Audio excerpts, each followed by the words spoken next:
yung misunderstanding between yung lahat ng mga bansang naglalaban-laban, na parang naunahan ng takot yung mga Pilipino. Kaya parang in a way, hindi naman talaga lahat parang, kumbaga natakot tayo eh. So may panahon na tayo ang unang parang kumitil sa mga Hapon, di ba? Kinuha natin sila, kinulong natin sila, tama ba ako? So ganun, may miscommunication na nangyari, misunderstanding, naunahan ng takot, andun lahat sa paano ko maisasalba ang bayan ko, ang mga tao ko, ang bansa ko, andun agad. So hindi nagkaroon ng maayos siguro na parang pag-uusap, kaya naging gera siya eh, ganon. So yun yung na-discover ko na ganun pala yun. Kumbaga kung naayos pala, naisaayos ang lahat, hindi magkakaroon ng gera. Kung nagkaintindihan lahat, okay pala, wala palang kailangan mapagdaan ng ganung hirap. Kasi bilang si Adelina, naramdaman ko yung sakit eh, na buong pamilya ko parang hindi ko na alam kung kinabukasan ba makikita ko pa sila. Ang hirap ng ganung pakiramdam, tapos kailangan mo mag-perform sa Budabil kasi trabaho mo yun. Diba? So, ganun yung hirap eh, na lahat nagsimula sa takot hanggang sa nagkaroon na ng puot, ng galit, ng lungkot, na wala na yung saya, hindi ba? Yung mga pangarap mo, hindi mo alam kung matutupad mo pa. Kaya sobrang daming take away talaga dito sa show na ito. Kaya very relevant siya until today. Yan. Ay yung binanggit ni Barbie kanina, which is yung bodybuild. Sorry. So yun yung parang pinaka-entertainment. Yun ang entertainment industry ng mga Pilipino during that time. And ang hindi nila alam na kahit umusbong na ang gera, which is yung World War II, tuloy pa rin ang performance sa bodybuild. Yun yung kinikwento sa amin ni Direk Dom at ni Miss Suz na parang regardless kung nagpa-perform, tumunog yung siren, magbobombahan, titigil yung show, pagtapos na, perform ulit. So tuloy ang buhay. Pinilit nila ng pinilit na ituloy ang pagpa-perform at ang buhay pinagpatuloy nilang gawin despite of the war that's happening around them until such time na naging out of control na yung gera. Masyado na nang kinuha at kinuha yung kabuhayan ng nakararami, which is between the Americans and the Japanese during that time. So, yun yung doon din ako nagugulat sa aspetong yan na parang hindi, na ang Pilipino talaga is very resilient. Regardless of what's happening around them, talagang sisikapin nilang mabuhay at maging masaya not until such time na hindi na talaga kaya. So yun yung nangyari dito sa Pulang Araw. And during World War II na, I think yun yung natutunan ko while doing this. About Japanese war kasi is on how Filipinos kasi parang nakasurvive doon sa war na yun eh, kung paano tayo nagkaroon ng freedom. Kasi nakalagay sa history natin eh. Pero dito kasi sa Pulang Araw, it shed light on us Filipinos sa pagiging resilient natin nung panahon ng digmaan. Dahil nung panahon na yun, hopeless yung situation natin eh. Wala tayong ibang alam kung di mabubuhay ba tayo o mamamatay tayo sa kamay ng mga Hapon. Nandun rin yung dasal na yung pinangahawakan natin ng mga panahon na yun. At katulad lang rin ni Teresita, no, na masaklap yung nangyari sa kanya, na kahit na anak siya ng isang mayamang pamilya, nandun yung trauma sa kanya na kahit pala mayaman ka, may mararanasan kang hindi maganda. May mararanasan kang masaklap sa buhay mo, at yun si Teresita.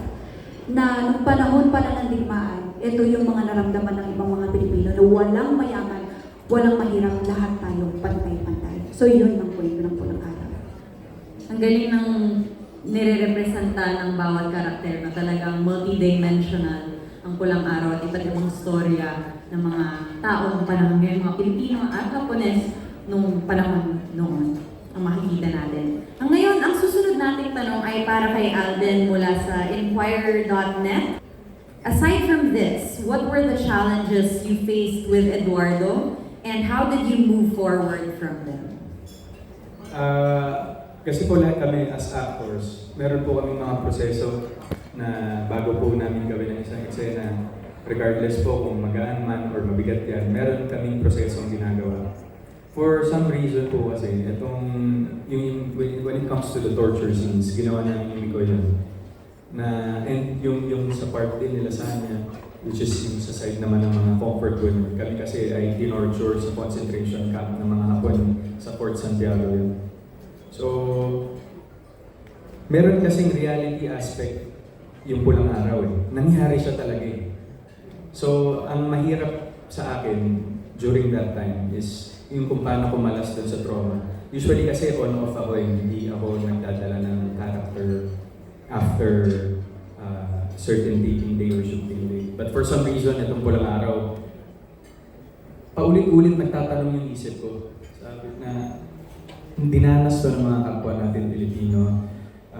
It's very emotional, it's very disturbing, and even kahit inaarte lang namin siya, nararamdaman namin yung trauma kasi yung setup, di ba may nasa loob kami ng parang isang dungeon, madilim, mausok, tapos pinapahirapan kami ng mga Hapones. So, it was something that I never knew I would experience while doing Pulang Araw kasi at one point, meron tayong mga kababayan, especially our lolos and lolas or older, na dumaan doon.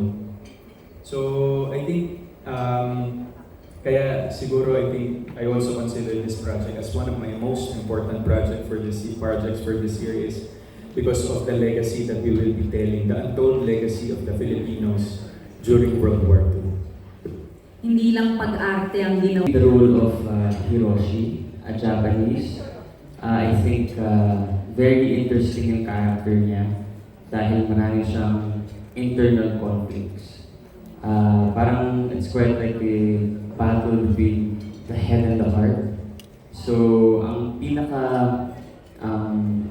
conflict talaga niya is yung kung pipiliin ba niya yung taong mga mahal niya sa buhay, yung mga family niya, si Adelina, di ba? Or yung bansa. So I think napakaganda nung conflict niya, napakahirap, very challenging. So I think nung ginawa ko ito sobrang, kumbaga malaking preparation siya for me. Parang ang daming conflict, ang daming pagpipilian niya, di ba? Na napakahirap. So, ayun. Ayan. Ikaw naman, Barbie. Si Adelina. Para sa akin po, ang very interesting factor naman tungkol sa character ni Adelina. Sa umpisa po kasi, kahit na hindi sila nabigyan ng kanyang Kuya Eduardo ng marunong buhay, ang saya-saya nilang magkapatid. Alam niyo yun, parang nasa kanila ang lahat, ganung level of happiness. Tapos, kitang-kita mo yung pagkabata kay Adelina, yung saya ng isang bata ni Adelina.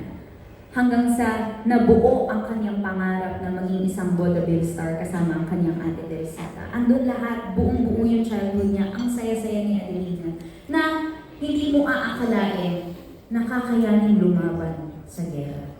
At lalaban si Adelina. Abangan. Okay. Alden, Eduardo? Yes, ako po dito si Eduardo de la Cruz. Ako po ay half-sibling ni Barbie po dito, which is siya po ay ginagampanan niya ang role ni Adelina. Lumaki po kami na naulila po ng mga magulang. So ako po, hindi dinisregard po ako ng aking ama at namatay naman ang aming ina dito sa storya ng Pulang Araw. So talagang kaming dalawa lang yung talagang lumaki ng magkasama. We only have each other. And of course, magkababata po kaming apat. Kasama si Teresita and si Hiroshi. Ngayon si Eduardo kasi I think siya yung representative ng mga maralita. Mga maralita na gustong lumaban para magkaroon ng magandang buhay. Sisikapin gawin lahat para mapatunayan ang kanyang sarili sa mga tao sa kanyang paligid. Ngunit yun siguro yung isa sa mga bagay na kahit kaano mo siya gustong makamtan sa iyong buhay, kapag merong dumating na mas malaki kaysa sa gusto mo sa iyong buhay, wala kang magagawa kundi sumunod sa agos. which is yung gera. So, ang nakikita kong ano ni Eduardo kasi yung talagang pinaglalaban niya dito is a lot of love. He fights for love. Love for his family, love for his dreams, love for the person that she wants to pursue, love for friendship. And hindi niya, he can't just take no for an answer. Ayaw ni Eduardo na magpasok sa kadilimang nangyayari sa paligid niya, kaya lalaban siya. Lalaban siya kahit buhay pa ang kapalit. So ang daming instances na ang dami niyang iniwan kahit ayaw niyang iniwan. Iniwan niya ang kanyang kapatid, iniwan niya si Teresita, iniwan niya ang pagkakaibigan nila Hiroshi para sumunod sa kung ano yung tama. And I think lahat tayo may ganoon eh. Yung meron tayong laging pinaglalaban sa buhay na gagawin natin ang lahat ng ating makakaya para makamahal yun. Kasi yun nga yung lagi kong sinasabi. At least at the end of the day, ginawa mong lahat para makuha yun. Para walang sisihan mo kapag hindi mo siya nagawa. Sa akin naman, nung katulad ng sinabi ko po kanina, no, nung una ko palang nabasa itong script na to, talagang nagandahan ako. Kasi ito yung pag nabasa mo sa libro, hindi pa ganun yung pakiramdam eh. Parang hindi pa ganun kasapat. Yung parang kulang, hindi. Pero nun nga, when I played the role of one of the characters dito sa Pulang Araw, mas parang na-immerse ako doon sa situation na to the point na parang isa ko doon sa biktima ng war. Ganun yung pakiramdam niya na mahalaga para sa ating mga henerasyon ngayon at sa mga susunod pa na malaman natin na yung hirap nila, lalo na sa story ng Comfort Woman din, yung lahat ng pagsasakripisyo nila, lahat ng mga dinanas nila ng panahon ng World War II ay hindi talaga biro. Na mahalagang malaman natin at para magkaroon rin tayo ng, alam mo yun, to give respect, to appreciate and to value kung ano yung freedom na tinatamasa natin ngayon. So, para sa akin yun yung